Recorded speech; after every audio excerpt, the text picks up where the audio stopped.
A síntese não vem do conhecimento. O conhecimento só produz análise. O que produz a síntese é a experiência de vida. A competência é fruto da intensidade dos desafios. Então é assim, viva a escola. Quer dizer, aluno que entra na escola mudo, sai calado e só assiste aula, faz 1/5 de um curso universitário. O que está se procurando nos executivos é a experiência em execução.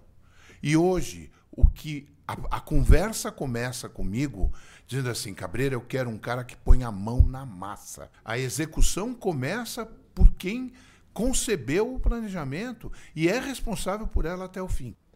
É óbvio que o sonho de consumo de todas as empresas é o quadrante número 1. Esse aqui, o verbo que se conjuga aqui, é o verbo reter. A empresa quer, de qualquer forma, reter esse indivíduo que, apesar de ter um alto desempenho, ainda não está, digamos assim, satisfeito com o seu próprio desempenho, não tem vontade de aprender, está fazendo o curso, está se interessando. A gente percebe a pessoa que está evoluindo e a pessoa que não está. Então, olha, se de tudo isso que o Cabreira falou hoje aqui para a gente, pudesse ficar apenas uma lembrança, né? O mundo está carente, não de pessoas para trabalhar. Gente para trabalhar tem bastante. O mundo está carente de talentos. Branding é uma ampliação do conceito de marca? Marca se tornou um jeito de pensar e fazer, mas com o jeito de fato que a empresa pensa, faz, produz, vende, como é que ela pós-atende depois que vende. Então, é uma cultura. Se você não der a sua contribuição na sua perspectiva individual, contemporânea, de um cara que está vivendo a sua época, você vai saber o que a pesquisa te disse? Você saiu da anomia, que é o não reconhecimento do outro, passa para a heteronomia, que é a necessidade de um outro que regule a sua relação com o outro, e vai para a autonomia. A possibilidade hoje de você inovar vem da sua capacidade de criticar aquilo que está aí. O animal apto é aquele que, no meio ambiente onde está inserido, é capaz de prover o seu próprio alimento. Só que ele trouxe depois uma segunda palavra, que é a palavra adaptação, que surgiu quando ele foi para Galápagos. Que lá em Galápagos, o que ele fez? Ele fez algumas experiências. Ele viu que em todas as ilhas tinha o mesmo passarinho, o tentilhão, mas que o passarinho era diferente de ilha para ilha no bico. Aí ele pegou o passarinho de uma ilha, levou para outra ilha e o passarinho morreu. Porque o bico dele não era capaz de alimentar-se, de prover o alimento com o alimento disponível naquela ilha. Aí ele falou, olha, o passarinho morreu porque ele perdeu a aptidão. Depois ele pegou um outro passarinho, levou para uma terceira ilha, e o passarinho, depois de 1 dia, 2 dias, começou a comer.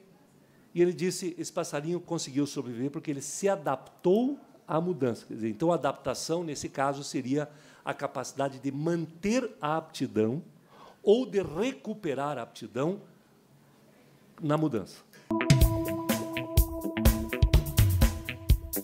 Eu sou apaixonada pela filosofia da cerimônia de chá. A cerimônia do chá foi criada por um monge que era, tipo assim, consultor de um senhor feudal, de um senhor lá guerreiro importante, de um general.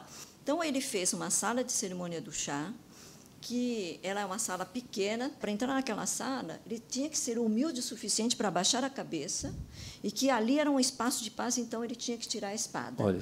Então, o monge, que não podia dizer tudo isso, ele simbolizou isso tudo. Sérgio, o que é uma carreira? Olha, eu acho que a carreira é a vontade de você colocar um determinado objetivo e canalizar energias, aprendizados e competências para chegar lá. Eu fiz um plano de ação, uma engenharia reversa. Então, falei, se eu quero ser presidente antes dos 40, aí eu tenho que ser diretor aos 35, gerente sênior aos 30, supervisor aos 25 e arrumar um emprego, sei lá, aos 22 e pronto. E aí eu fui fazendo esse plano de ação e fui canalizando a minha energia em prol de atingir esse objetivo. Acabei sendo presidente aos 36, 37 anos. Mas por que eu falo que eu quis ser presidente pelos motivos errados? Porque, no fundo, o que eu queria, tanto como jogador de futebol, que depois eu descobri, e depois como presidente, era o reconhecimento do mundo, o reconhecimento das pessoas. Então, eu não queria ser presidente para presidir uma empresa. Eu queria ser presidente porque eu achava que, se eu fosse presidente, todo mundo ia me achar o máximo, as pessoas iam achar que eu era um cara excepcional e eu ia conseguir ser reconhecido pelo mundo. Porque você colocou fora de você o motivo para ser presidente, que era o reconhecimento dos outros, né? E o motivo certo para ser presidente seria deixar um legado.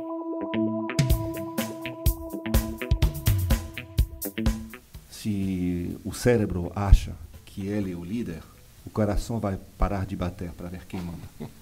E se o coração acha que ele é o líder, o estômago vai parar de digerir para ver quem manda nesse corpo. O corpo humano é uma perfeita metáfora para mim da empresa do futuro. Finalmente, o maior neurocientista do momento, o Damasio, demonstrou que para passar de intenção, o PowerPoint, o Strategic Plan, a ação precisa de engajar as pessoas ao nível emocional. O chefe diz o que você tem que fazer. O gerente diz o que você tem que fazer e como você tem que fazer aquilo que tem que fazer. E o líder diz o que, como e por quê. A inteligência, falando agora objetivamente sobre o cérebro, não é responsabilidade dos neurônios, exatamente, mas das sinapses, Exatamente. que são as ligações entre os neurônios. Você pensa que eu não tenho samba no pé? Tenho sim. E eu saí justamente com a minha mulher e alguns amigos em 2004, quando o Paulo Barros fez aquele, não sei se você lembra, aquele carro alegórico que era o DNA.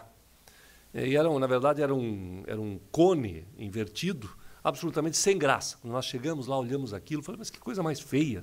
Até o momento que as pessoas subiram.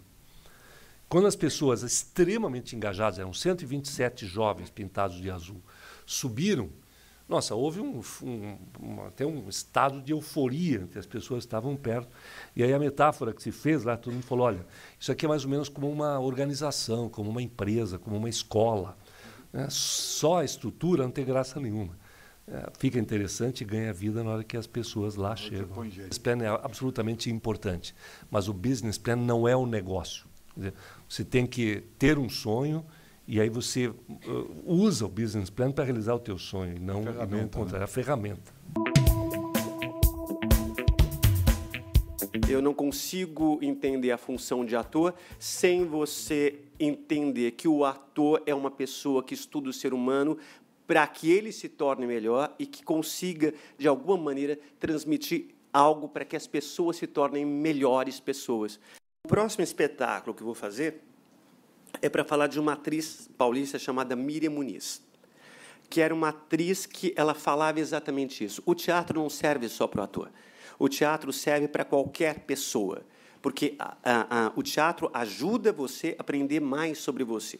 Se você conseguir se colocar no lugar do outro, você ocupar o lugar de outra pessoa com outro raciocínio, te ajuda a ter uma compreensão melhor de como pensar amplamente. Você tira a viseira, você abre uma perspectiva de pensamento, de entendimento de outros lugares.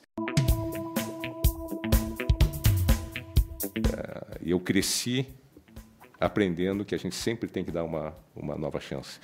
Até porque, se a gente não der chances para as pessoas errar, não há inovação, não há melhoria. As pessoas vão deixar de arriscar. E esse camarada, ele tomou uma decisão que provocou um prejuízo de alguns bilhões para a GE. E aí ele foi chamado pelo presidente. E quando foi chamado pelo presidente, ele foi lá sabendo que estava indo em direção à sua demissão. E aí o Jack Welch queria saber dele o que aconteceu. Né? O que aconteceu? Por que você tomou a decisão errada? Por que você quebrou a nossa confiança? Então, ele explicou. Não, aconteceu isso, isso e aquilo, mas eu sei que eu errei e está aqui a minha carta de demissão, estou indo embora. E o Jack Welch falou o seguinte, não, você acha que nós vamos deixar você sair depois de termos pago $1 bilhão por um aprendizado? Porque esse erro foi um imenso aprendizado e hoje ele é o presidente da companhia, quer dizer, um exemplo de uma segunda chance. Então, essa mensagem eu acho que é importante passar, né, para a organização. Aqui dentro é possível errar. Né? Tem que ser erros calibrados, né? Não pode ser erro totalmente sem nenhum critério, sem nenhuma explicação depois. Né? Na verdade, a autonomia significa você obedecer às próprias normas ou, principalmente, obedecer às normas que foram criadas por outros depois que você as entendeu. Hoje, nas empresas, as empresas, posso garantir para vocês, que não é só no caso da Petropar, da empresa do William Link, as empresas querem pessoas autônomas. Aí, depois, quando eu estava saindo, o gerente do hotel me chamou e falou assim, professor, soube que o senhor teve um problema com uma funcionária do hotel? Eu falei, não, eu tive um problema com o hotel. Exatamente. Porque os funcionários... Nevermore. Never again. Né, são exatamente o hotel. Naquele momento, ela é o hotel, porque as empresas são as suas pessoas. Aí ele falou uma coisa interessante, e eu conto isso, e com isso encerro aqui a minha participação. Ele disse o seguinte, pois é, professor, mas sabe o que é? Aqui em Brasília, nós temos problemas de mão de obra. E olha que a gente treina, eles não aprendem. Daí eu dei uma pequena consultoria para ele, porque eu falei, exatamente, esse é o problema. Porque você treina. Você não tem que treinar apenas, você tem que educar. Porque o treinamento visa desenvolver habilidades específicas. Em outras palavras, o treinamento gera pessoas... autômatas. Ou heterônomas, se você quiser. E a educação é o que dá autonomia para as pessoas. Porque o futuro, gente, vai virar presente. E quando ele virar presente, ele será tão melhor ou tão pior a depender daquilo que você fez no presente atual.